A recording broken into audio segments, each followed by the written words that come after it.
வணக்கம்.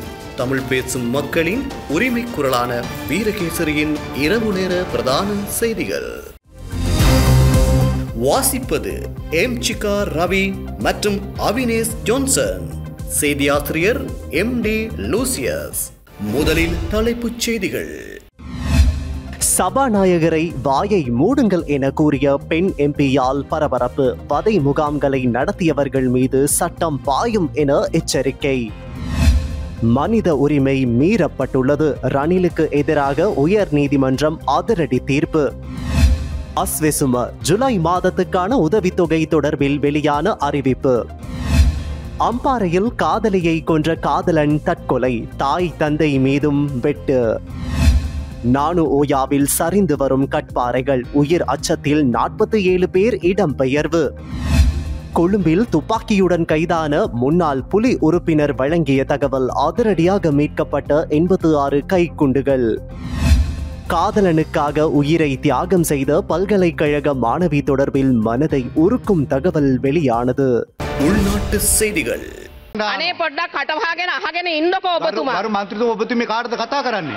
කාටද කතා කරන්නේ? ප්‍රශ්නේ ඇහුවා. தலதா மாளிகைக்கு முன்பாக மூடப்பட்டுள்ள வீதி தொடர்பாக ஐக்கிய மக்கள் சக்தி பாராளுமன்ற உறுப்பினர் ரோஹிணி கவிரத்ன எழுப்பிய கேள்வியை தொடர்ந்து சபையில் அமைதியின்மை ஏற்பட்டது. பாராளுமன்றத்தில் இன்று வாய்மொழி மூல விடைக்கான கேள்வி நேரத்தின் போது பொதுமக்கள் பாதுகாப்பு அமைச்சரிடம் அவர் இந்த கேள்வியை எழுப்பினார். අනේ පොඩ්ඩක් කටවහගෙන අහගෙන ඉන්නකෝ ඔබතුමා. මන්ත්‍රීතුමා ඔබතුමී කාටද කතා කරන්නේ? කාටද කතා කරන්නේ? ප්‍රශ්නේ ඇහුවා. කාටද කතා කරන්නේ? කාටද කතා කරන්නේ? විනාඩි 4ක් ගන්න අතුරු පස්සේ යන්න. හැදියාවකින් කතා කරන්න ගරු මන්ත්‍රීතුමිය. தற்போது வடபகுதியில் உள்ள பல வீதிகள் திறக்கப்படுவதுடன் காணிகளும் விடுவிக்கப்படுகின்றன. தலதா மாளிகைக்கு முன்பாக உள்ள வீதி இன்று வரை வாகன போக்குவரத்துக்காக திறக்கப்படாமல் உள்ளமையானது கண்டி நகரின் வழி மாசடைவுக்கு பாரிய அளவில் பங்களிப்பதாக சுற்றாடல் ஆர்வலர்கள் சுட்டிக்காட்டியுள்ளனர். நாட்டில் தற்போது பரவலாக துப்பாக்கிச் சூட்டு சம்பவங்கள் இடம்பெறும் நிலையில் தேசிய பாதுகாப்புக்கு அச்சுறுத்தல் இல்லை என அரசாங்கம் கூறுகிறது என தெரிவித்தார். இதன்போது குறுக்கிட்ட சபாநாயகர் ඔබතුමීගේ ප්‍රශ්නේ අහන්න දැන් ප්‍රශ්නේ තමයි අහන්නේ කතානායකතුමා. මේ ටික කියන්නේ නැතුව අහන්න බෑ. ඒ නිසා ඔබතුමන්ලා යම්කිසි ක්‍රියාමාර්ගයක් ගන්නවද? අනේ පොඩ්ඩක් කටවහගෙන අහගෙන ඉන්නකෝ ඔබතුමා. අර මන්ත්‍රීතුමා ඔබතුමී කාටද කතා කරන්නේ?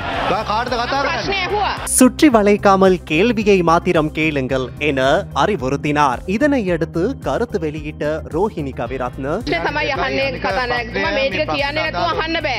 ඒ නිසා ඔබතුමන්ලා යම්කිසි ක්‍රියාමාර්ගයක් ගන්නවද? අනේ පොඩ්ඩක් කටවහගෙන අහගෙන ඉන්නකෝ ඔබතුමා. අර මන්ත්‍රීතුමා ඔබතුමී இந்த விடயங்களை விவரிக்காமல் கேள்விகளை எழுப்ப முடியாது என தெரிவித்தார். எனினும் சபாநாயகர் தொடர்ந்தும் குறுக்கிட்டதால் வாயை மூடிக்கொண்டு தாம் கூறுபவைகளை செவிமடுக்குமாறு ரோஹிணி கவிரத்ன தெரிவித்ததை அடுத்து நாடாளுமன்றத்தில் அமைதியின்மை ஏற்பட்டது. அதன்போது குறுக்கிட்ட சபாநாயகர் சபை நாகரிகத்துடன் கருத்துக்களை வெளியிடுமாறு எச்சரித்தார். හැදියාවකින් කතා කරන්න ගරු මන්ත්‍රීතුමිය. ඒ වහපු පාර සම්ප්‍රදාය දැන් මට තේරෙන්නේ නැහැ ඔබතුමී මේ ප්‍රශ්නය අතුරු ප්‍රශ්නයක් අහන්න ඕනේ නැහැ. මම මීට කලිනුත් මම කියලා තියෙනවා පැහැදිලිවම. இதனையடுத்து ஆளுங்கட்சி பாராளுமன்ற உறுப்பினரும் பிரதி அமைச்சருமான மஹிந்த ஜெயசிங்க ரோஹிணி கவிரத்னவின் கருத்துக்கு கண்டனம் வெளியிட்டதுடன் அதனை மீள பெறுமாறு கோரியிருந்தார். මං ඉන්නවනම් මේක ඉස්කෝලේ කියලා පන්ති කාමරේ කියලා මං හිතනවා ගුරුවරියකටවත් නොගැලපෙන ලෙස තමයි එතුමිය කතා කරන්නේ.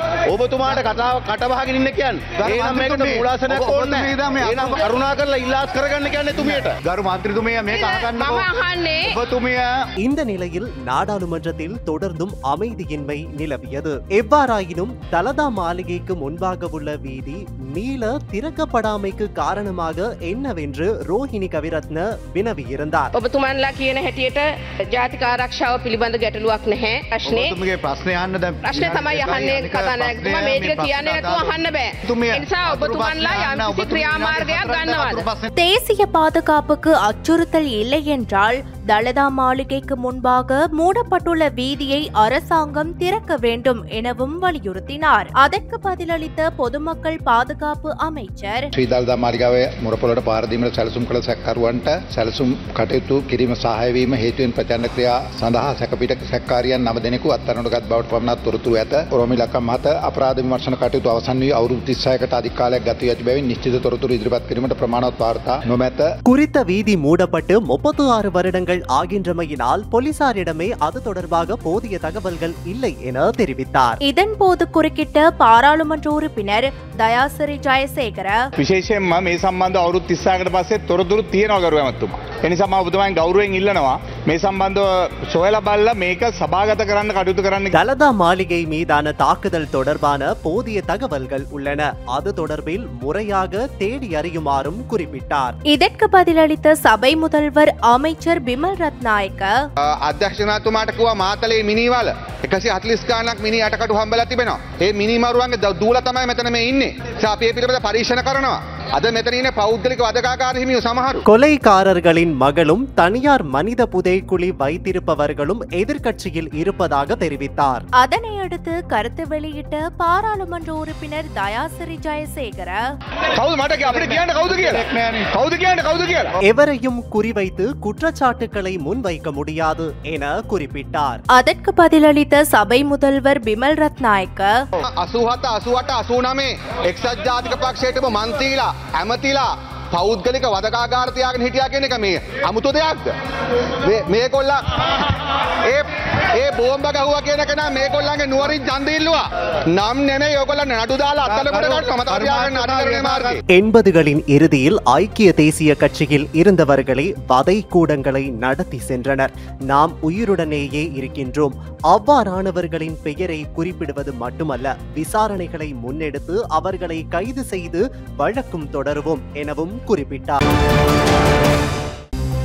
2022ஆம் ஆண்டு போராட்டக்காரர்களை கட்டுப்படுத்துவதற்காக முன்னாள் ஜனாதிபதி ரணில் விக்ரமசிங்கவால் நடைமுறைப்படுத்தப்பட்ட அவசர கால சட்டத்தினால் அடிப்படை மனித உரிமைகள் மீறப்பட்டுள்ளதாக உயர் நீதிமன்றம் இன்று தீர்ப்பளித்துள்ளது. கடந்த 2022ஆம் ஆண்டு ஜூலை மாதம் 17ஆம் தேதி போராட்டக்காரர்களை கட்டுப்படுத்துவதற்காக அப்போதைய பதில் ஜனாதிபதி ரணில் விக்ரமசிங்கவினால் பொதுமக்கள் பாதுகாப்பு சட்டத்தின் 2வது விதிமுறையின் கீழ் நாடளாவிய ரீதியில் அவசர கால சட்டம் நடைமுறைப்படுத்தப்பட்டிருந்தது. அதற்கு எதிராக சிவில் சமூக ஆர்வலர்கள் உள்ளிட்ட பல்வேறு தரப்பினரும் உச்ச நீதிமன்றத்தில் அடிப்படை உரிமை மீறல் மனு தாக்கல் செய்திருந்தனர். குறித்த வழக்கின் விசாரணைகள் நிறைவடைந்து இன்றைய தினம் தீர்ப்பு வழங்கப்பட்ட நிலையில் பதில் ஜனாதிபதி என்ற வகையில் ரணில் அவசர கால சட்டத்தை பிரகடனப்படுத்தியது சட்டவிரோதமானது என்று உச்ச நீதிமன்றம் தீர்ப்பளித்துள்ளது. அத்துடன் பொதுமக்களின் அடிப்படை உரிமைகள் மீறப்பட்டுள்ளதாகவும் தீர்ப்பளிக்கப்பட்டுள்ளது. உச்ச நீதிமன்றத்தின் 3 அடங்கிய நீதிபதிகள் அமர்வில்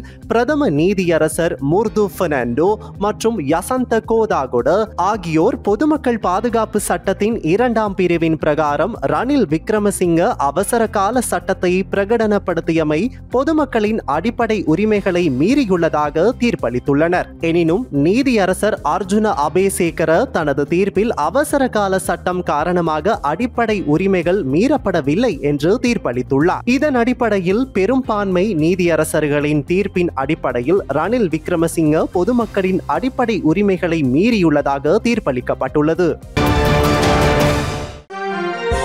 அடுத்ததாக அஸ்வெசும முதல் கட்ட நிவாரணத்திற்கு தகுதி பெற்ற பயனாளிகளின் ஜூலை மாதத்துக்கான உதவித்தொகை நாளை பயனாளிகளின் வங்கி கணக்குகளில் வரவு வைக்கப்படும் என நலன்புரி நன்மைகள் சபை அறிவித்துள்ளது. இதன்படி அஸ்வெசும முதல் கட்ட பயனாளிகளில் 14,24,548 பயனாளி குடும்பங்களுக்கு 1,129 கோடியே 64,61,250 ரூபாய் உதவித்தொகையாக ஒதுக்கீடு செய்யப்பட்டுள்ளது. பயனாளிகள் ஜூலை 24 முதல் அவர்களின் வங்கிக் கணக்குகளில் இருந்து உதவித்தொகையை பெற்றுக்கொள்ள முடியும் என நலன்புரி நன்மைகள் சபை அறிவித்துள்ளது. பெலியத்த வீரகெட்டிய வீதியில் பெலிகல்ல பிரதேசத்தில் இடம்பெற்ற பேருந்து விபத்தில் 16 பாடசாலை மாணவர்கள் காயமடைந்துள்ளதாக பெலியத்த போலீசார் தெரிவித்தனர். இந்த விபத்து இன்று புதன்கிழமை காலை இடம்பெற்றுள்ளதாக போலீசார் தெரிவித்தனர்.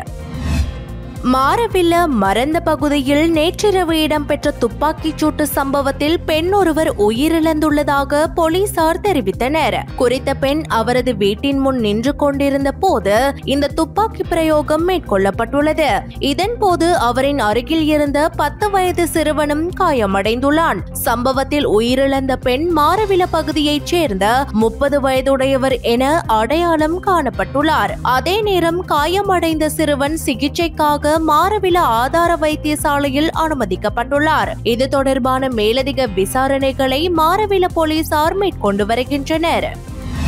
தம்புத்தேகம பொருளாதார நிலையத்தில் தினமும் 500 கிலோ வாழைப்பழங்கள் அகற்றப்படுவதாக வியாபாரிகள் தெரிவிக்கின்றனர். வாழைப்பழங்கள் அதிகமாக இருப்பதாலும் வாழைப்பழ விற்பனை குறைந்ததாலும் இந்த நிலைமை ஏற்பட்டுள்ளதாக அவர்கள் தெரிவித்தனர். பொருளாதார நிலையத்தில் புலி வாழைப்பழம் 10 ரூபாய்க்கு கூட விற்கப்படாத சூழ்நிலை ஏற்பட்டுள்ளதாக வியாபாரிகள் மேலும் தெரிவித்தனர்.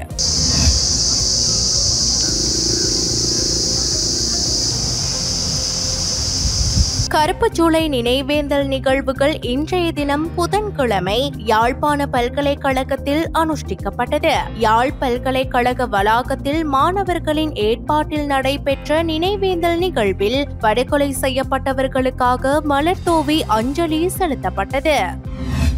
இலங்கை மற்றும் இந்தியா இடையிலான பயணிகள் கப்பல் சேவை ஊடாக இந்த வருடத்தில் இதுவரையான காலப்பகுதியில் 17,000 பேர் இரு நாடுகளுக்கும் இடையில் போக்குவரத்து நடவடிக்கையில் ஈடுபட்டுள்ளதாக போக்குவரத்து பிரதி அமைச்சர் ஜனித ருவான் கொடித்துவக்கு தெரிவித்துள்ளார். 2 நாடுகளுக்கும் இடையிலான பயணிகள் கப்பல் சேவை 2023ஆம் ஆண்டு அக்டோபர் 14ஆம் திகதி ஆரம்பிக்கப்பட்ட நிலையில் தற்போது 2 கப்பல்கள் சேவையில் ஈடுபடுவதாகவும் அவர் குறிப்பிட்டுள்ளார்.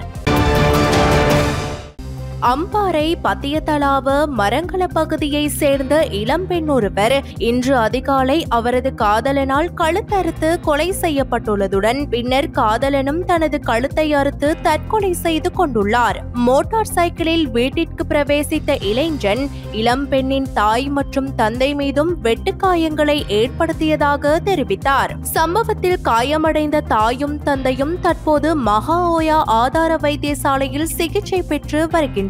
கொலை செய்யப்பட்டவர் 22 வயதானவர் என அடையாளம் காணப்பட்டுள்ளதுடன் கொலையை செய்த இளைஞன் மொனராகலை பகுதியை சேர்ந்த 31 வயதானவர் என தெரிய வந்துள்ளது. இதே நேரம் நாவலப்பிட்டிய இம்புல்பிட்டிய தோட்டத்தில் உள்ள பாழடைந்த பங்களாவுக்குள் பெண் ஒருவரின் கழுத்தை அறுத்து படுகொலை செய்த நபர் கம்பளை போலீசில் நேற்று சரணடைந்த நிலையில் மேலதிக விசாரணைக்காக நாவலப்பிட்டிய போலீசாரிடம் ஒப்படைக்கப்பட்டுள்ளார். நாவலப்பிட்டிய இம்புல்பிட்டிய தோட்டத்தை சேர்ந்த 39 வயதான 3 பிள்ளைகளின் தாயொருவரே இவ்வாறு கொலை செய்யப்பட்டுள்ளார். தவறான உறவே இந்த கொலைக்கு காரணம் என தெரிவிக்கப்படுகின்றது.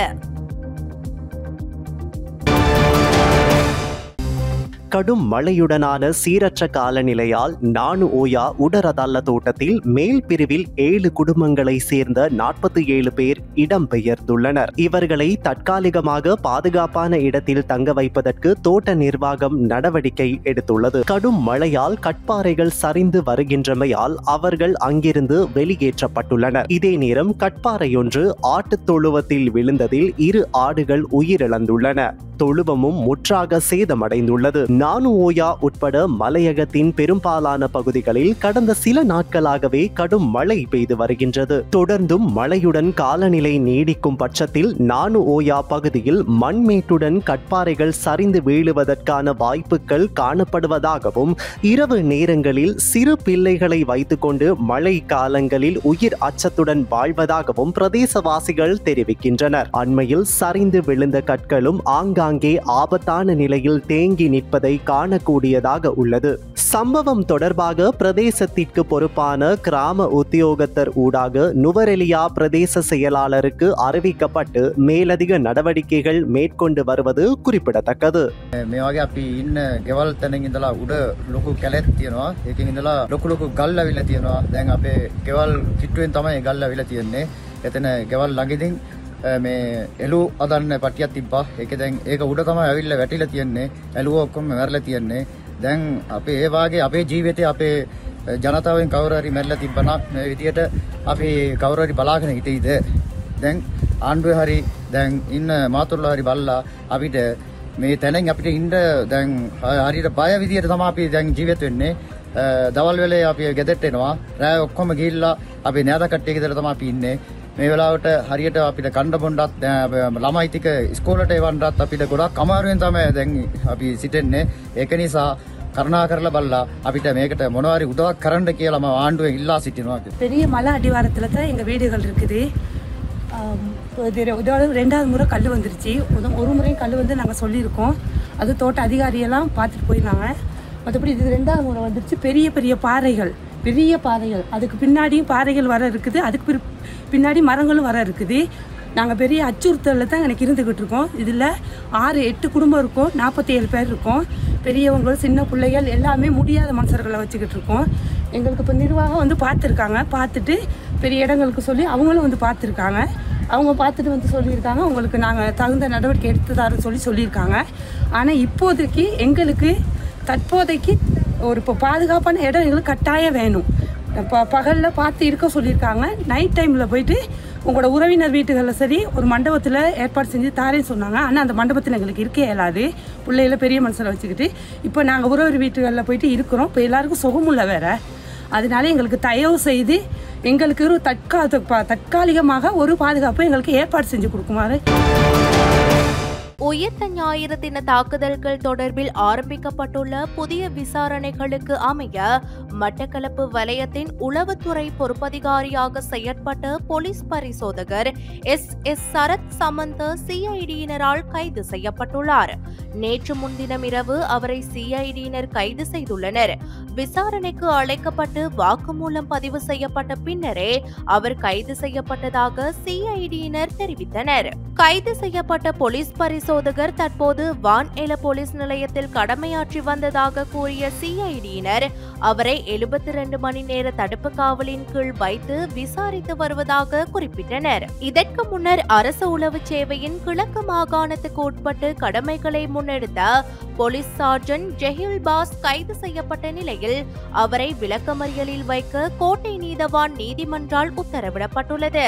சிஐடியினர் கடந்த ஏப்ரல் மாதம் 8ஆம் திகதி இரவு அவரை கைது செய்திருந்த நிலையில் தடுப்பு காவலில் வைத்து விசாரித்த பின்னர் கடந்த வாரம் அவர் விளக்கமறியலில் வைக்கப்பட்டார். உயிர்த்த ஞாயிறு தின தாக்குதல்களுக்கு முன்னர் அதனுடன் தொடர்புபட்ட சம்பவமாக நடந்த வவுனதீவு போலீஸ் உத்தியோகத்தர்கள் இருவரின் கொலை தொடர்பில் விசாரணைகளை திசை திருப்ப நடவடிக்கை எடுத்தமை தொடர்பில் அந்த போலீஸ் சார்ஜன் கைது செய்யப்பட்ட நிலையில் அதே குற்றச்சாட்டின் கீழ் இப்போது போலீஸ் பரிசோதகர் சரத் சமந்தவும் கைது செய்யப்பட்டுள்ளார். வவுனியா நேரியகுளம் பகுதியில் வீடு ஒன்றில் மறைத்து வைக்கப்பட்டிருந்த பரல் ஒன்றில் நிலத்தின் கீழ் புதைக்கப்பட்ட 86 கைக்குண்டுகளுடன் ஒருவர் வவுனியா மாவட்ட குற்றத்தடுப்பு விசாரணை பிரிவால் கைது செய்யப்பட்டார். நேற்று முன்தினம் கொழும்பில் துப்பாக்கியுடன் கைது செய்யப்பட்ட முன்னாள் விடுதலை புலி போராளி எனப்படுபவர் வழங்கிய தகவலின் அடிப்படையில் கொழும்பிலிருந்து வருகை தந்த புலனாய்வுத்துறை அதிகாரிகளோடு வவுனியா மாவட்ட குற்றத்தடுப்பு விசாரணை பிரிவு போலீசாரும் இணைந்து செட்டிக்குளம், துட்டுவாகை மற்றும் நேரியகுளம் பகுதிகளில் உள்ள 2 வீடுகளில் சோதனைகளை மேற்கொண்டனர். இதன்போது நேரியகுளத்தில் வீடு ஒன்றின் அருகாமையில் பிளாஸ்டிக் பரல் ஒன்றினுள் 86 கைக்குண்டுகள், T56 ரக துப்பாக்கிக்கான ரவைகள், கைத்துப்பாக்கிக்கான 3 ரவைகள், 5600 போதை மாத்திரைகள், 10 கிராம் ஐஸ் போதைப் பொருள் என்பன நிலத்தின் கீழ் பதுக்கி வைக்கப்பட்டிருந்த நிலையில் மீட்கப்பட்டன. இதனை அடிப்படையாக கொண்டு அந்த வீட்டின் உரிமையாளர் கைது செய்யப்பட்டு செட்டிக்குளம் போலீஸ் நிலையத்தில் தடுத்து வைக்கப்பட்டுள்ளார். கைது செய்யப்பட்டவர் நீதிமன்றத்தில் ஆஜர்படுத்தப்பட உள்ளதாக போலீசார் தெரிவித்தனர். இந்த தேடுதல் நடவடிக்கையின் போது வவுனியா குற்றத்தடுப்பு விசாரணை பிரிவின் பொறுப்பதிகாரி சிரேஷ்ட போலீஸ் பரிசோதகர் ஜெயதிலக தலைமையில் போலீஸ் பரிசோதகர் ராஜபக்ஷ மற்றும் ராஜகுரு, போலீஸ் அதிகாரிகளான ரன்வேல, ரூபசிங்க, பாலசூரிய, சனுஷ், கேரத், சனத், பண்டார, திசாநாயக ஆகியோர் ஈடுபடுத்தப்பட்டிருந்தனர். இதே நேரம் விடுதலை புலிகள் இயக்கத்தில் இருந்து பின்னர் இராணுவத்தினரால் புனர்வாழ்வளிக்கப்பட்ட ரமேஷ் என்பவர் நேற்று முன்தினம் கொழும்பில் துப்பாக்கியுடன் கைது செய்யப்பட்டார். கிரிபத்கொடை புதிய வீதியில் வைத்து பேலியகொடை போலீசார் சந்தேகத்தின் பேரில் அவரை கைது செய்தனர். அவரிடமிருந்து T56 ரக துப்பாக்கி ஒன்று கைப்பற்றப்பட்டுள்ளது. குற்ற செயல் ஒன்றை மேற்கொள்ளும் நோக்குடன் அவர் இந்த துப்பாக்கியை தம் வசம் வைத்திருந்ததாக போலீசார் தெரிவித்துள்ளனர். சிவப்பு நிற கார் ஒன்றில் வந்தவர்கள் அவரிடம் துப்பாக்கியை கையளித்து தங்களிடமிருந்து தகவல் வரும் வரை ஹோட்டல் அறையில் தங்கியிருக்குமாறு கூறி சென்றுள்ளனர். இதற்கிடையில் போலீசாருக்கு கிடைத்த ரகசிய தகவலை அடுத்து அவர் கைது செய்யப்பட்டிருந்தமை குறிப்பிடத்தக்கது. யாழ்ப்பாணம் செம்மணி பகுதியில் உள்ள 2 மனித புதைக்குழிகளில் இருந்தும் நேற்றைய தினம் செவ்வாய்க்கிழமை சிறு குழந்தையினுடையது என சந்தேகிக்கப்படும் எலும்புக்கூட்டு தொகுதி உட்பட 8 மனித எலும்புக்கூட்டு தொகுதிகள் அடையாளம் காணப்பட்டுள்ளதுடன் குழந்தைகள் பாலருந்தும் போத்தல் உள்ளிட்ட ஆடைகளை ஒத்த துணிகள் என்பன அடையாளம் காணப்பட்டுள்ளன.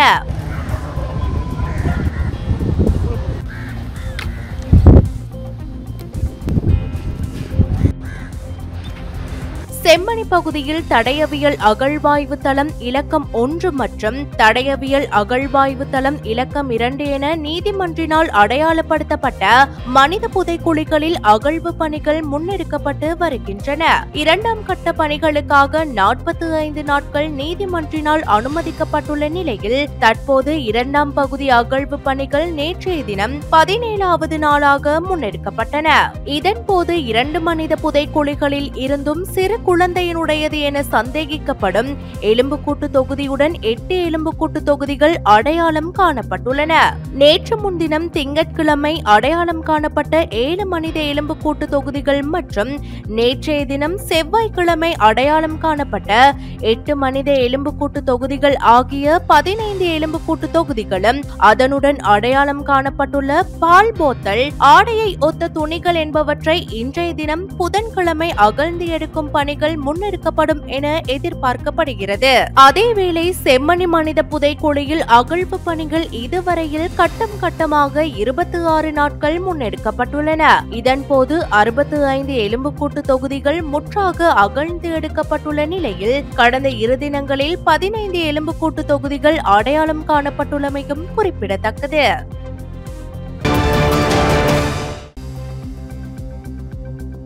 பதுளை மகியங்கனை போலீஸ் பிரிவில் உள்ள வியன்னா கால்வாயில் தவறி விழுந்த காதலனை காப்பாற்றிய போது உயிரிழந்த காதலி பட்டமளிப்பு விழாவுக்காக தயாராக இருந்ததாக அவரின் உறவினர்கள் தெரிவித்துள்ளனர். பட்டமளிப்பு விழாவுக்கு தேவையான ஆடைகளை பெறுவதற்கு காதலனுடன் சென்ற போதே இந்த துயர சம்பவம் இடம்பெற்றுள்ளதாகவும் அவர்கள் குறிப்பிட்டுள்ளனர். காதலனை காப்பாற்ற முற்பட்ட போது காதலி கால்வாயில் தவறி விழுந்ததை அங்கிருந்த உயிர்காப்பாளர்கள் பெரிய அளவில் அவதானிக்கவில்லை.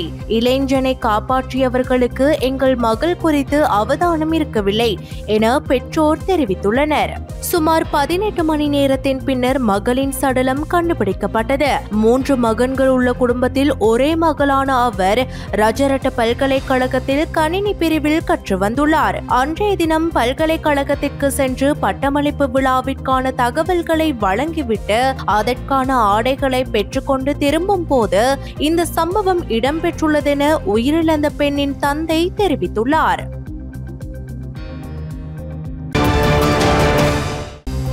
தமிழ் அரசியல் கைதிகளின் விடுதலையை வலியுறுத்தும் வகையில் தாயகத்தின் 8 மாவட்டங்களிலும் நடப்படவுள்ள விடுதலை விருட்சத்திற்கான நீர் சேகரிக்கும் வாகன பவனி யாழ்ப்பாணத்தில் நேற்றைய தினம் செவ்வாய்க்கிழமை ஆரம்பிக்கப்பட்டுள்ளது. குரலற்றவர்களின் குரல் அமைப்பின் ஏற்பாட்டில் தமிழ் அரசியல் கைதிகளின் விடுதலையை வலியுறுத்தும் வகையிலான அணிதிரள் நிகழ்வு நாளை வியாழக்கிழமை மற்றும் நாளை மறுதினம் வெள்ளிக்கிழமை ஆகிய 2 தினங்களும் நல்லூர் கிட்டு பூங்காவில் நடைபெறவுள்ளது. அந்த நிகழ்வின் முக்கிய அங்கமாக விடுதலை விருட்சம் நடப்படவுள்ளது. அந்த விடுதலை விருட்சத்திற்கு நீர் சேகரிப்பு தாயக பகுதிகளில் மேற்கொள்ளப்பட்டு வருகின்றது.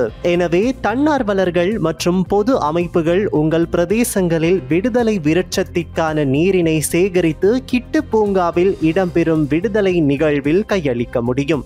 மேலும் உங்கள் பிரதேசத்துக்கு வரும் நீர் சேகரிக்கும் வாகனத்திலும் தமிழ் அரசியல் கைதிகளின் விடுதலையை முன்னிறுத்தி ஒரு குவளை நீரை நீங்களும் வழங்க முடியும் என குரல் அற்றவர்களின் குரல் அமைப்பினர் தெரிவித்திருக்கின்றனர். குரலற்றவர்களின் குரல் அமைப்பின் ஏற்பாட்டிலே தமிழ் அரசியல் கைதிகளின் விடுதலை நோக்கிய பயணம் தொடர்ந்து கொண்டிருக்கிறது.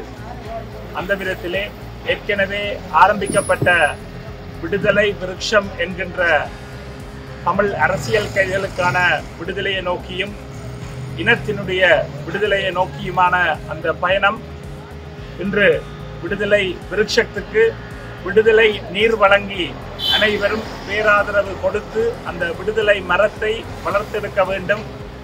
விடுதலைக்காக நாங்கள் அனைவரும் எங்களை அர்ப்பணிக்கும் பொழுதுதான் அது சாத்தியமாகும். தமிழ் அரசியல் கைதிகளுடைய விடுதலையாக இருக்கட்டும், தமிழ் இனத்தினுடைய விடுதலையாக இருக்கட்டும், இவற்றுக்காக நாங்கள் எங்களை அர்ப்பணிக்கிறோம் என்பதை ஒரு அடையாளமாக இந்த விடுதலை விருட்சம் 8 மாவட்டங்களிலும் தாயகத்தினுடைய 8 மாவட்டங்களிலும் நாட்டப்பட இருக்கிறது. அந்த விடுதலை விருட்சங்களுக்கு நீர் ஊற்றி அவற்றை வளர்க்க வேண்டிய ஒரு அடிப்படை உணர்வை இந்த விடுதலை நீர் வழங்குதல் எடுத்து காட்ட இருக்கிறது. இப்பொழுது எதிர்வரும் 24, 25ஆம் திகதிகளிலே கிட்டு பூங்காவிலே நடைபெற இருக்கின்ற இந்த விடுதலை நோக்கிய போராட்டத்திலே அனைத்து உணர்வுகளும் கலந்து கொள்ளும் விதத்திலும் இன்றும் நாளை மற்றும் நாளை மறுதினமாகிய தினங்களிலே இங்கே இருக்கின்ற இந்த ஊர்தி ஒவ்வொரு பிரதேசங்களாக வலம் பெற இருக்கிறது. அந்த ஊர்திக்கு அந்தந்த பிரதேசத்தில் இருக்கின்ற மக்கள் வந்து பேராதரவு கொடுத்து நீங்கள் விடுதலை நீரை இங்கே வழங்கி அந்த விடுதலை நீர் சேகரிக்கப்பட்டு தாயகத்தினுடைய 8 மாவட்டங்களிலும் நாட்டப்படுகின்ற விடுதலை விருட்சங்களுக்கு வழங்கப்பட இருக்கிறது. ஆகவே தமிழர்களாக நாங்கள் அனைவரும் ஒன்றிணைந்து எமது உறவுகளுடைய விடுதலைக்காகவும் இனத்தினுடைய தேசத்தினுடைய விடுதலைக்காகவும் ஒன்றுபடுவதற்கான முயற்சியை குரலற்றவர்களின் குரல் அமைப்பு ஏற்படுத்தி இருக்கிறது. ஆகவே எமது உறவுகள் பெருமளவிலே திரண்டு இதற்கு ஆதரவு செய்ய வேண்டும். விடுதலை விருட்சத்துக்கு விடுதலை நீரை வழங்கி ஆதரவு செய்ய வேண்டும். எதிர்வரும் 24ஆம் 25ஆம் திகதிகளிலே கிட்டு பூங்காவுக்கு நீங்கள் வருவதன் ஊடாக அங்கு ஒரு பெரிய மக்கள் எழுச்சியை ஏற்படுத்துவதன் ஊடாக எமது தமிழ் அரசியல் கைதிகளுடைய விடுதலையை மிக விரைவில் நாங்கள் சாத்தியமாகி தொடர்ந்து இனத்தினுடைய விடுதலை நோக்கி நாங்கள் அனைவரும் பயணிக்க வேண்டும் என்று பொத்திவில் தொடக்கம் பொலிகண்டி வரை மக்கள் பேரலைச் இயக்கத்தின் சார்பிலே தமது முழுமையான ஆதரவை தெரிவித்து அறைகூவல் விடுக்கின்றோம். வெளிநாட்டு செய்திகள். ஈரான் அணுசக்தி ஆய்வுகளில் ஈடுபடுவதற்கு எதிராக அமெரிக்கா தடை விதித்துள்ள நிலையில் தங்கள் அணுசக்தி திட்டத்தை நிறுத்த முடியாது என ஈரான் தெரிவித்துள்ளது. ஈரான் அணுசக்தி ஆய்வுகளில் அண்மை காலமாக ஈடுபட்டு வந்த நிலையில் அதை அமெரிக்கா கடுமையாக கண்டித்தது. ஈரான் அணுசக்தி சோதனைகளில் ஈடுபடுவதை எதிர்த்து அமெரிக்க ராணுவத்தின் விமானங்கள் ஈரானின் அணுசக்தி மையங்கள் மீது குண்டு வீசி தாக்குதல் நடத்தின. மேலும் ஈரான் மீண்டும் அணுசக்தி ஆய்வுகளில் ஈடுபட்டால் மீண்டும் தாக்குவோம் என அமெரிக்கா எச்சரித்தது. இந்நிலையில் இது தொடர்பில் கருத்து வெளியிட்டுள்ள ஈரான் வெளியுறவு அமைச்சர் அப்பாஸ் அராக்சி, அணுசக்தி தளங்கள் மீது அமெரிக்கா நடத்திய தாக்குதலால் அணுசக்தி திட்டம் தற்போது தற்காலிகமாக நிறுத்தி வைக்கப்பட்டுள்ளது. ஆனால் அணுசக்தி செறிவூட்டலை நாங்கள் கைவிட மாட்டோம். இது எங்கள் சொந்த விஞ்ஞானிகளின் சாதனை மாத்திரமல்லாமல் எங்கள் தேசத்தின் பெருமைக்குரிய விடயமாகும். அமெரிக்காவுடன் பேச்சுவார்த்தைக்கு தயாராக இருக்கிறோம். ஆனால் அது நேரடி பேச்சுவார்த்தையாக இருக்காது. எங்கள் அணுசக்தி திட்டத்திற்கு பேச்சுவார்த்தை மூலமாக தீர்வு காண முயல்வோம். ஈரானின் அணுசக்தி திட்டம் அமைதியானது. ஈரான் ஒருபோதும் அணு ஆயுதங்களை தயாரிக்காது. ஆனால் அதற்கு ஈடாக அமெரிக்கா தங்கள் தடையை நீக்கிக் கொள்ளும் என எதிர்பார்க்கிறோம் என கூறியுள்ளார். வெளிநாட்டு செய்திகள்.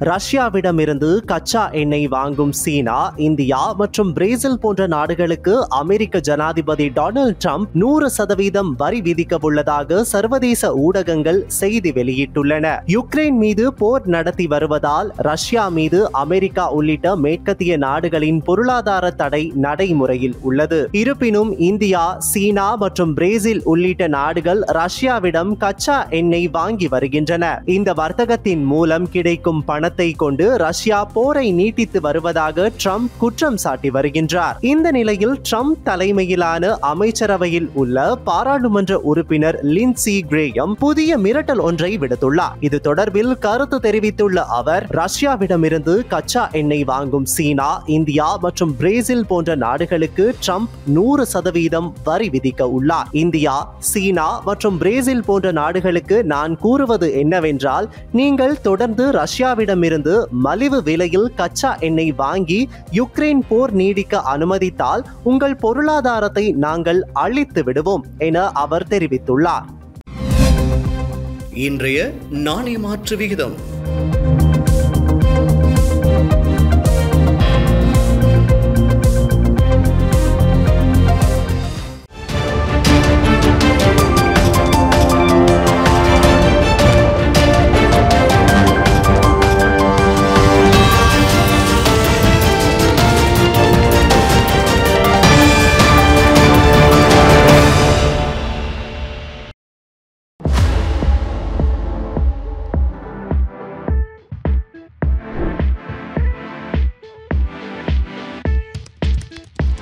டயலாக் வலையமைப்பிலிருந்து REG இடைவெளி வீக்கி என்று பதிவிட்டு 87 960 என்ற எண்ணுக்கு குறுஞ்செய்தி ஒன்றை அனுப்புங்கள்.